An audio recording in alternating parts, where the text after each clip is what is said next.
ሰበር መረጃ ተሰማ። ማንቸስተር ሲቲ ከፍተኛ የዝውውር የተጫዋች ከኖቲንግሃም ፎረስት አስፈርሞ ይህ ደግሞ የጃክ ግሪሊሽን የሪከርድ ሰብረዋል። በሌላ በኩል ደግሞ ኔይማር ስለ ቀድሞ የአርሰናል ተጫዋች ምንድነው ያለው የሚለውን እንዲሁም ሩዲገር ደግሞ ስለ አዲሱ የሪያል ማድሪድ አሰልጣኝ እንዲሁም ትናንትና የኤርሊንግ ሃላንድ መልስ እንግዲህ በጣም አነጋጋሪ ይሆናል። ከጨዋታ በፊት እንግዲህ እኛ ስለዚህ ጨዋታ እናስብ ቀጥሎ ላለው ጨዋታ ነው የምናስበው ማለቱ እና ደግሞ ኤምባፔና ኡስማን ዴምቤሌ መልስ ሰጥተዋል የሚለው አርዕስተ ጉዳያችን ናቸው ማለት ነው። ለመሆኑን ኤምባፔና ኡስማን ዴምቤሌ ምንድነው የሰጡት የሚለው በዝርዝር የምንመለከት ነው የሚሆነው ማለት ነው።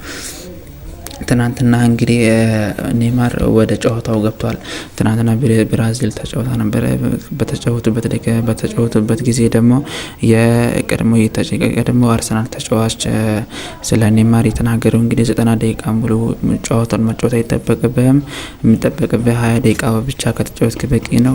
ትላልቅ ተጫዋቾች እንግዲህ በ20 ደቂቃ ብቻ ተጽዕኖ ፈጥሮ ይወጣሉ ሲል ተናግሯል። እንዲሁም ደግሞ በ20 ደቂቃ ብቻ 3 ጎሎችን ማስቆጠር ችሏል ማለት ነው።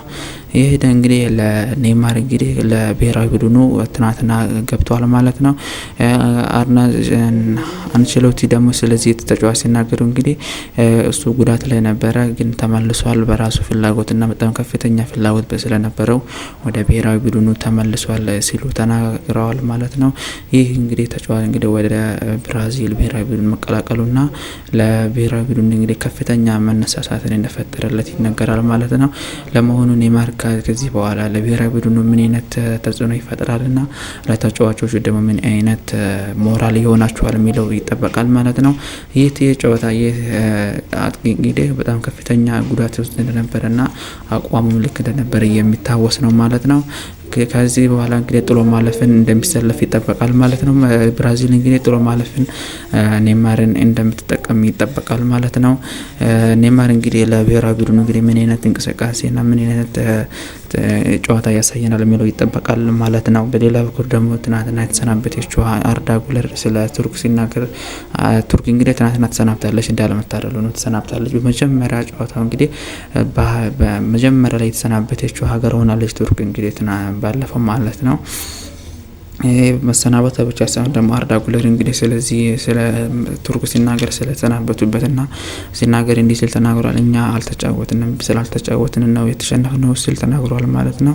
እንግዲህ ይህ ጨዋታ ይሄ አጥቂ እንግዲህ የሪያል ማድሪድና በቱርክ ስለሚጫወት እንግዲህ ለወደፊቱ ስንቅ ይሆናል ወይም ለወደፊት ስለሚጫወታቸው ማን ኦፍ ዘ ማች ወስዷል ማለት ነው በጨዋታው ማለት ነው። ቱርክ እንግዲህ አሜሪካን አሸንፋለች።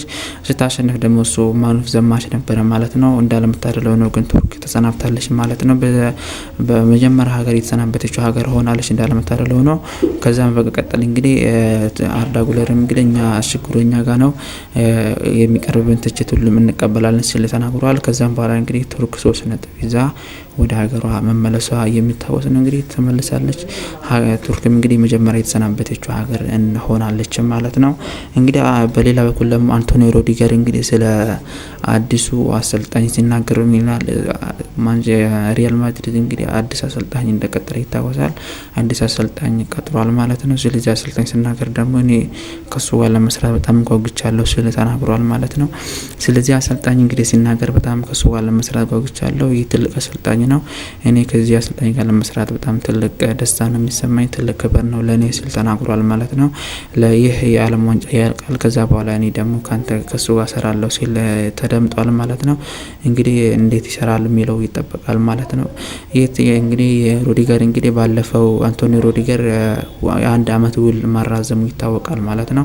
ከዚህም ባለፈ እንግዲህ ውሉ እንዳለቀና 1 አመት ውል እንዳራዘመ የሚታወቅ ነው። ለመሆኑ ደግሞ የአዲሱ አሰልጣኝ እንዴት ያርግቱ ይጠቀሙታል የሚለው ይጠበቃል ማለት ነው። ከዛም ባለፈ ደግሞ ይስማማሉ ያስማሙ ከተጫዋቾቹ ጋር በርካታ ንግግሮች እየተናገሩ ይገኛሉ ማለት ነው። በሌላ በኩል ደግሞ ማንቸስተር ሲቲ እንግዲህ በጣም ከፍተኛ ዝውውር ፈጽማለች። ይህ ዝውውር ደግሞ ኤሊዮት አንደርሰንን ከኖቲንግሃም ፎረስትን ማስፈረም ችላለች። በ111 ሚሊዮን አስፈርማለች። 116 ሚሊዮን አስፈርማለች። ማስፈረማ ብቻ ሳይሆን እንግዲህ ይህ በከፍተኛ ከፍተኛ ዝውውር አስፈርማለች። ማለትም በክለቡ ከፍተኛ ዝውውር አስፈርማለች ተብሎ ይጠበቃል። ከዚህም ባለፈ እንግዲህ የጃክ ግሪሊሽን ሪከርድ ሰብራለች ማለት ነው። የጃክ ግሪሊሽን ሪከርድ ሰብሯል ማለትም ይህ ተጫዋች እንግዲህ ከኖቲንግሃም ፎረስት ወደ ማንቸስተር ሲቲ ሲመጣ የማንቸስተር ሲቲ በጣም ከፍተኛ የዝውውር ሪከርድ ሰብሯል ማለት ነው። ከዚህ በፊት እንግዲህ በጃክ ግሪሊሽ ነበረ ከፍተኛ ሪከርድ ይዞት የነበረው በሲቲ ቤት። ከዛ አሁን ሲመጣ 116 ሚሊዮን ከፍተኛ ሪከርድ ሰብሯል ማለት ነው። የሚገርመው ነገር እንግዲህ ይህ ተጫዋች እንግዲህ ወደ ሲቲ መጥቷል። አሰልጣኙ ደግሞ ፔፕ ጋርዲዮላ አይደለም ሌላ አሰልጣኝ ነው። ለመሆኑ ምን ያሳየናል የሚለው ይጠበቃል ማለት ነው። ይህ አሰልጣኝ ይህ ታዳጊ እንግዲህ ይህ ከኖቲንግሃም ፎረስት የመጣው እንግዲህ ምን አይነት እንቅስቃሴ ያሳየናል የሚለው ይጠበቃል ማለት ነው። ከሱም ባለፈ ደግሞ 116 ሚሊዮን እንደወጣበትና ሰሞኑን በጣም አነጋጋሪ ይገኛል። ምክንያቱ ደግሞ የክለቡ ሪካርድ እንደሰበረ የሚታወቅ ነው ማለት ነው። በሌላ በኩል ደግሞ አዲስ መረጃ በወጣው መሰረት አሁን አዲስ መረጃ ወጥቷል። ሄርጊጎ የሚል መረጃ ወጥቷል። ራሞስ ወደ ኢንተር ሚላን ሄደዋል ማለት ነው። ወደ ኤሲ ሚላን ሄደዋል። ይህ ተጫዋች እንግዲህ ከፓሪስ ሳን ጀርመን ኤሲ ሚላን ከፓሪስ ሳን ጀርመን ለማስፈረም ተስማምታለች የተባለ ይገኛል። መስማማቱ ብቻ ሳይሆን ተጫዋቹ ደግሞ የሚፈለግበት ብር እንግዲህ 50 ሚሊዮንና ከዛ በላይ ተብሏል ማለት ነው። 50 ሚሊዮን ብቻ ሳይሆን እንግዲህ ፓሪስ ሳን ጀርመን ይሄ ተጫዋች ለመሸጥ ተስማምታለች። ፓሪስ እንግዲህ የምትፈልገው ከዚህ ተጫዋች 50 ሚሊዮንና ከዛ በላይ ትፈልጋለች የተባለ ይገኛል። ኤሲ ሚላን እንግዲህ ተጫዋችን ለማስፈረም በጣም ከፍተኛ ፍላጎት እንዳለው አሳይቷል ማለት ነው። ከዛም ባለፈ እንግዲህ የተጫዋች እንግዲህ በፓሪስ ሳን ጀርመን እድል የመሰለፍ እድል አላገኘም። ሆኖም ግን በኤሲ ሚላን ቤት ከፍተኛ ዝውውር ይሆናል ተብሎ ይጠበቃል። ምክንያቱ ደግሞ ኤሲ ሚላን እንግዲህ በ50 ሚሊዮን ከፍተኛ የክለቡ ዝውውር የክለቡ አስፈራሚ ከፍተኛ የክለቡ ፊርማ ያሳርፋል ብሎ ይጠበቃል ማለት ነው። 50 ሚሊዮን ከዛ በላይ ከፈለ እንግዲህ የክለቡ ሪካርድ ይዟል ተብሎ ይጠበቃል ማለት ነው።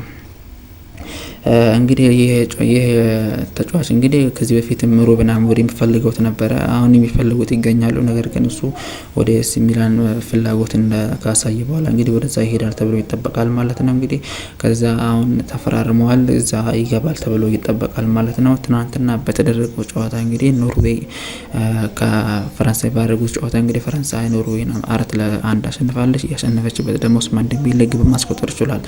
በጣም የሚገርመው ነገር ከጨዋታው በፊት እንግዲህ ኤርሊንግ ሃላንድ ስለዚህ ጨዋታ እንጨነቅ ማለቱና ከጨዋታው በኋላ እንግዲህ በተደረገው እንቅስቃሴ ነው የሚገርመው ማለት ነው። ከዚህም ባለፈ እንግዲህ 4-2 ማሸነፏ በጣም በቤንች ነበር የገቡት። በቤንች መግባታቸው ነው እንደዚህ ያስደረጋቸው የተባለ ይገኛል። የሚገርመው ነገር 4-1 ማሸነፏ እንዲሁም ኦስማን ዴምቤሌ የባሎን ዶር ተጫዋች እንግዲህ 3 ጎል ማስቆጠሩና ከዛ ዱዌ ደግሞ 1 ጎል አስቆጥራ 4-1 ማሸነፏ እንችላለች ማለት ነው። ፈረንሳይ በጣም ድንቅ እንቅስቃሴ ያሳየው ከሚገኙ ተጫዋቾች መካከል አንዷ ነች ማለት ነው። የሚገርመው ነገር ደግሞ ይህ እንግዲህ ፈረንሳይ እንግዲህ ወርልድ ካፕን ትበላለች ወይ አትበላ የሚለው ነው አሁን የሚጠበቀው። በጣም ከፍተኛ የሆነ በጣም ስብስብ አሏት። ድንቅ የሆነ ስብስብ ስላሏት እንግዲህ የመብላት እድል ከተሰጧት ዋንጫውን የማንሳት እድል ካገኙ ሀገራት አንዷ ነች። ኤምባፔም እንግዲህ ከኛ በላይ ዋንጫውን ለመውሰድ የሚፈልግ የለም ሲል ተደምጧል ማለት ነው።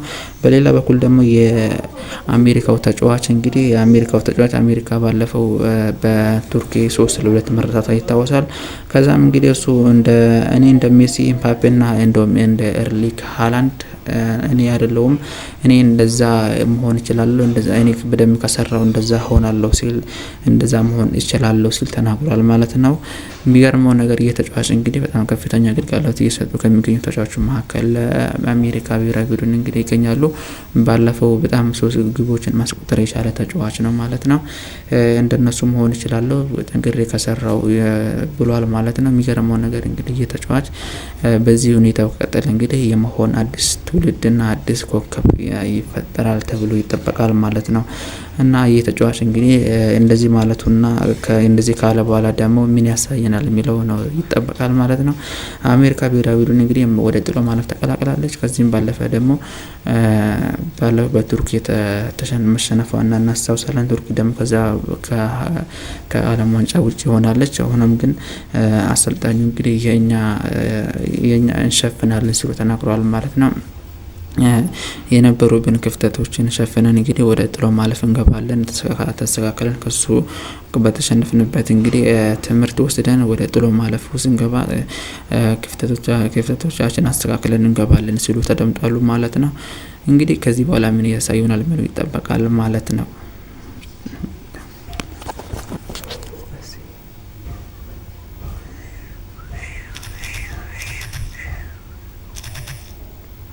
ጥራት የለውም።